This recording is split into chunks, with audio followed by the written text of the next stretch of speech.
Halloween Kills. It's here. Well, it will be here on the 15th. I know some people are seeing it tomorrow. I think Daniel, you told me you're going to be checking it out tomorrow, one of my members. So I've seen it. I saw it last night at Regal Gateway Cinema in Austin, Texas. Fun time. Full theater packed. It was amazing. It's been a while since I've been in a packed theater. Like most of the theaters I go to, there's a good amount of people. Like people are going back to the movie theaters, but this one was packed and I loved it. But let's get right into it. The good, the bad, the ugly of Halloween Kills. This is a sequel to the Halloween film that came out in 2018. I have not seen that movie yet. I'm going to still watch it, but I want to give you a review from someone who hasn't seen the first of this series. I've seen the original in 1978 and a bunch of the other sequels from that one, but I hadn't seen the first one of this new trilogy. So I was wondering if that would mess up my experience at all, but let's get into it. Let's talk about it. The good. First good is going to be Michael Myers. I mean, obviously, it's his movie. It's really his movie. Yes, Laurie Strode is there. Jamie Lee Curtis does a good job here. The performance from her, the performance from her daughter and her granddaughter, they're great. Judy Greer is good in this movie, but they don't have much to do here. I will say that. And if you've seen the trailer, you kind of have an idea of how that goes. I saw the trailer and I was like, I have a feeling that this is what's going to happen with this character. And that's pretty much how it went. So it's a pretty straightforward situation with this movie, being a sequel to Halloween, which again, if you've seen the trailer, you know he gets out of Laurie Strode's trap and he wreaks havoc again on Haddonfield. And that's pretty much what's happening here. But Michael Myers is the reason you watch these movies, and he does not disappoint here at all. Second good thing here are the kills. The kills are pretty creative. Not that it's like, oh, they went way crazy like Saw type stuff. It's not like that at all. But Michael Myers does, he dispatches people in some fun ways here. It's always weird watching these too, because is it like watching torture porn, like those Hostel movies or things like that? Is it like that? There's a moment in this movie where he does kill two people, and it's kind of hard to watch because he's just going at it. And it's like, okay, bro, just go on to the next people. You're done with them. They're dead. But he just keeps going. And there's some moments where it is a little bit hard to watch. Some of the kills in here are really brutal. They're really brutal. And they're done well. They're filmed very well here. But there are certain moments where it's like a little bit too much. Not that that's a bad thing or really a good thing. I'm just kind of putting it out there. Just so you know, it goes for the gusto with some of the kills here. So they are creative. There's a lot of them. The body count is very high in this one.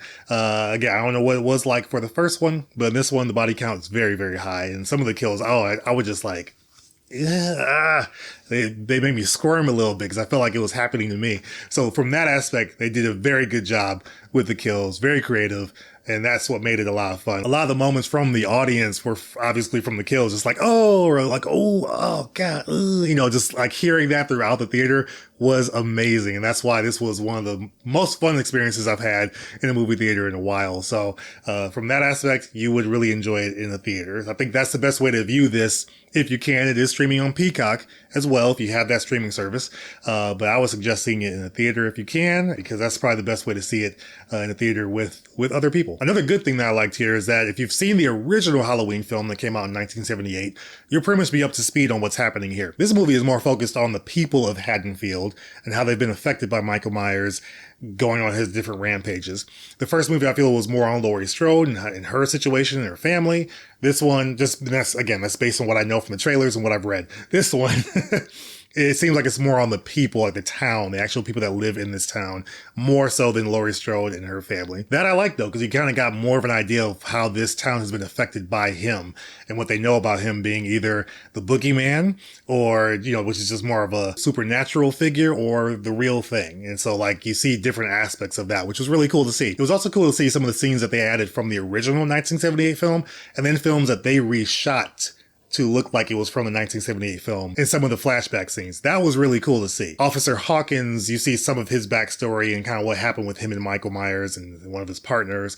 It goes into a whole little story beat with them. And that takes more of the limelight than Laurie Strode and her situation or her connection to Michael Myers in this one. So I thought that was actually pretty good that they kind of went that route. Again, like I said earlier, you don't have to have seen the 2018 Halloween film in order to enjoy this one. You probably wouldn't even have to have seen the original 1978 to enjoy this one. It gives you so much background on a lot of the characters because they bring some characters from the first film into this one that I believe were not in the 2018 version. So that was kind of cool, like to see that, okay, I've kind of got all I need for this movie. It can stand on its own in a way, but I don't have to have all this history from the other films in order to know what's going on here. That was kind of cool. So I appreciated that. At no point in the movie did I feel lost or that I was actually missing something by not having seen the 2018 version. And the last thing I'll say about good, okay, I don't even know why I have these on. I'm not listening to anything. The last thing that I'll say as far as the good is the pace. The pace is actually really good. This movie clocks in at about an hour and 45 minutes. There is no end credit scene. Don't worry about that when it comes to the credits. But the pace is really good. You're not really spending time with characters that you don't care about or that don't have anything to do with the story. There was one couple in this movie where it was like, we are spending a lot of time with them leading up to their meeting with Michael Myers, and you kind of have an idea of what goes on there, but it was fine. And I don't know if this couple was in the first movie. They live in Michael Myers and Laurie Strode's house when they were kids. They now live in the house, and I don't know if they were in the first movie or not. But overall, the pace is great. It doesn't spend a whole lot of time on needless backstory. It gives you everything that you need in a pretty compact package, which is nice. And then you just get to the kills, get to the action. I think it was great from that aspect. Probably one of the best things about this movie. So that gets me to my first bad. The first bad here is the story. Again, I haven't seen the first film, but seeing how this is a sequel from that, I know that he was going after Laurie Strode, his sister. I know that his doctor had something to do with them meeting, all that kind of stuff. They kind of go into that a little bit here. So I won't tread on that too much, but this movie overall doesn't have anything new it wants to say about Michael Myers or about, just the murders. There isn't anything new that it's trying to say. It tries to sprinkle in some stuff towards the end to try to say like what he is, and it still doesn't really answer that question because again, they want to do a third film, Halloween Ends, which should be coming out next year. The way that the movie ends is a little bit off. It's a little bit weird. But the story is just blah. I don't know, and there's not much you have to do here. I mean, the whole point of this movie is to see Michael Myers murdering people.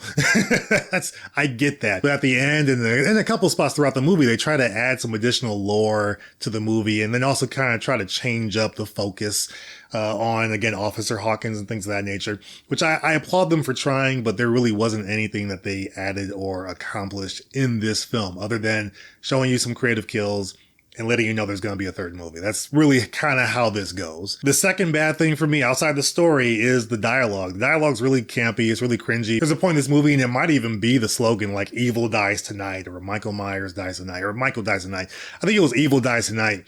They say that throughout the movie, and there's so many moments where groups of people are saying it, and a guy will just do a little speech and say, evil dies tonight. We're gonna hunt him down, and we're gonna put an end to this. Evil dies tonight. And it's like, okay, this sounds so weird. None of it sounds fluid or natural. It's just like, it's odd. So that didn't really work for me. The dialogue is really bad in here, but that's not the point of the movie. I know, I get it. It's not. It's the kills. It's Michael Myers. I have to keep reminding myself about that it's not really about any of that. But I have to bring it up because it is pretty bad. For the third bad, this is going to be somewhat spoiler territory. Spoiler, so just be on the lookout. A little bit of spoilers here. Not huge spoilers, but small for a chunk of the movie.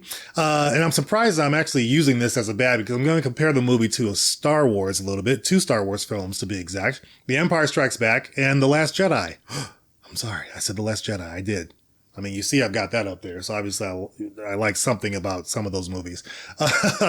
But in Empire Strikes Back, you got Han Solo, C-3PO, Leia, and Chewie. They're hiding in the Millennium Falcon in the worm, the big, huge worm. They don't know it's a worm, but they're hiding there from the Empire, from the TIE fighters and the Star Destroyers trying to destroy them. They're hiding, and for a good chunk of that movie, that's what they're doing until they get to Cloud City and have their whole situation there. In The Last Jedi, Finn, Rose, Poe, they're on their ship with the Resistance, and they're losing gas. They're kind of going at a snail's pace, and the First Order's behind them, trying to destroy them. That's the good chunk of their movie.